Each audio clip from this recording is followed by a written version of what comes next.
বালুময় সমুদ্র সৈকত, প্রিয়জনের হাত ধরে ঢেউ ভাঙা, লাল কাঁকড়ার উকিঝুঁকি আর জেলে নৌকার দোল। সমুদ্র বললে কি এরকমই একটা ছবি ভেসে ওঠে মনের মধ্যে? তাহলে কিন্তু দীঘা নয়, আপনার ভালোবাসার জায়গা মন্দারমণি। কিন্তু মন্দারমণি শব্দটার সঙ্গে কস্টলি শব্দটা এমনভাবে গেঁথে আছে যে আমাদের মধ্যবিত্ত মন পিছিয়ে আসে। তাই আজ চলুন ঘুরে নিই মন্দারমণি মধ্যবিত্তের বাজেটে। চলুন দেখে নিই কিভাবে যাবেন। দীঘাগামী বাস থেকে নেমে পড়ুন চাউলখোলায়, তারপর স্থানীয় পরিবহনে মন্দারমণি। যদি ট্রেনে আসতে চান সেক্ষেত্রে মন্দারমণির সবচেয়ে কাছের স্টেশন কাথি, আর সেখান থেকে লোকাল ট্রান্সপোর্ট। তবে সব থেকে ভালো হয় যদি চলে যান 2 চাকায়, কারণ মন্দারমণিতেই আছে সবচেয়ে বড় মোটরেবল সি বিচ। 13 কিলোমিটার দীর্ঘ এই সৈকত। ঢেউয়ের উচ্চতা হয়তো দীঘার থেকে কম, কিন্তু বিচের কোয়ালিটি এক কথায় সেরা।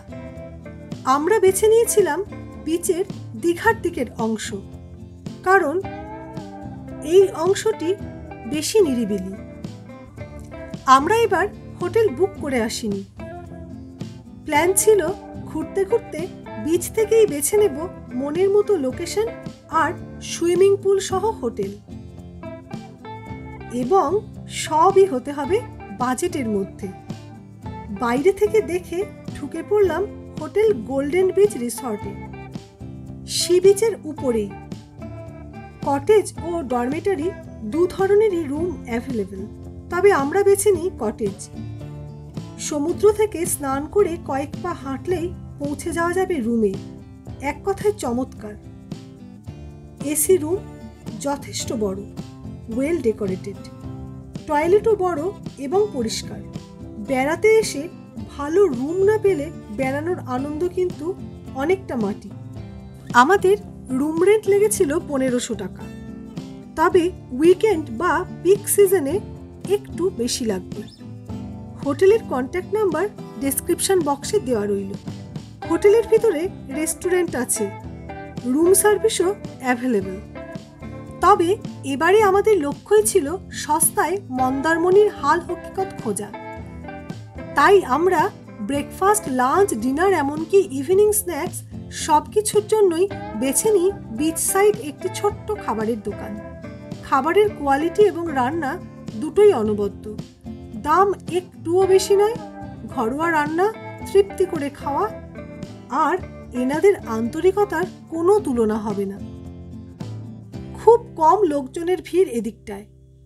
এ যেন সমুদ্রকে নিজের করে পাওয়া। এখন বিকেল, গুটিকয় মানুষের ভিড়। জলে নেমেছেন ইনিও। চলছে মন্দারমণির বিখ্যাত ব্যানানা বোট, স্পিড বোটও আছে। সমুদ্রকে সাক্ষী রেখে বাইকে আমাদের জয় রাইড। সুইমিং পুলে তখন চলছে একটি প্রি ওয়েডিং টিমের ফুল এনজয়। একটু একটু করে সন্ধ্যা নামলো। বিচে বাইক চালানো নিষেধ হলো। আমরা গেলাম বাজারে ঘুরতে, আর যাওয়ার আগে মা কালী হোটেলে ডিনারের অর্ডার দিয়ে গেলাম। এখান থেকে বাজার যাওয়ার জন্য টোটো অ্যাভেলেবল, তবে আমরা বাইকেই গেলাম। চলছে শপিং।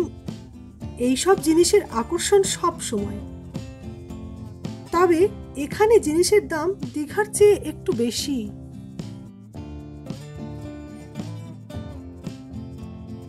পায়ে পায়ে এগিয়ে গেলাম সমুদ্রের দিকে।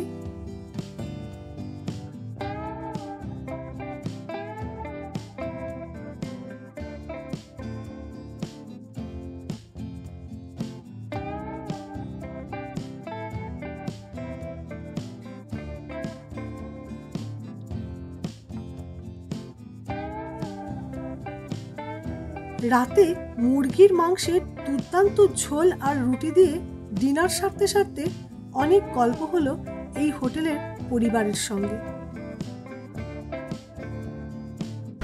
আজকে মন্দারমণি এসে থেকে লাঞ্চ, ডিনার, সন্ধ্যাবেলার স্ন্যাক্স সমস্তই আমরা সেরেছি কিন্তু এই মা কালী রেস্টুরেন্ট থেকে একদম বিচের উপরে। আর এই দিদির রান্নার কোনো জবাব নেই। আপনারা যদি এসে খেয়ে দেখেন তখন বলবেন যে হ্যাঁ, এরকম রান্না সমুদ্রের ধারে আর পাওয়াই যাবে না।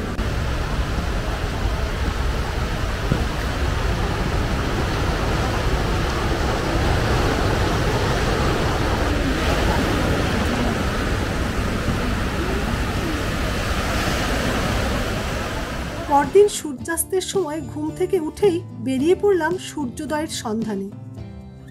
নিরালা সেই বিচে তখন আকর্ষণীয় অন্য। হালকা ঠান্ডা রয়েছে, পায়ে পায়ে এগিয়ে গেলাম জলের দিকে।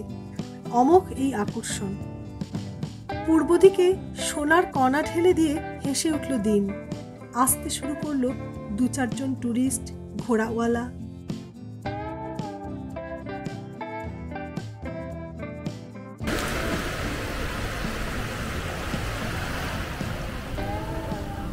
সকালবেলায় পায়ে পায়ে হাঁটতে হাঁটতে আমরা চলে এসেছি মন্দারমণি মোহনায়। আমাদের সামনে জলধা নদী, একদম নির্জন বিচ। এখানে মানুষ বলতে আমরা 3 জন। আর রয়েছে অজস্র হাজার হাজার অগুন্তি লাল কাঁকড়া। ওই দেখা যাচ্ছে জলধা নদীর উপর ব্রিজ।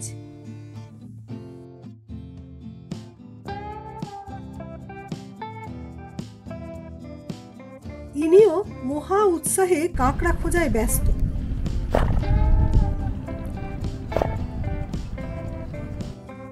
ঝড়ের নিদর্শন এখনো বর্তমান।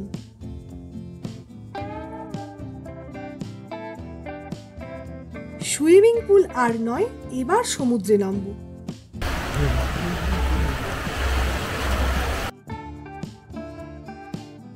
মনের মধ্যে সমুদ্র আর আবার ফিরে আসার আশা নিয়ে এবার ঘরে ফেরা।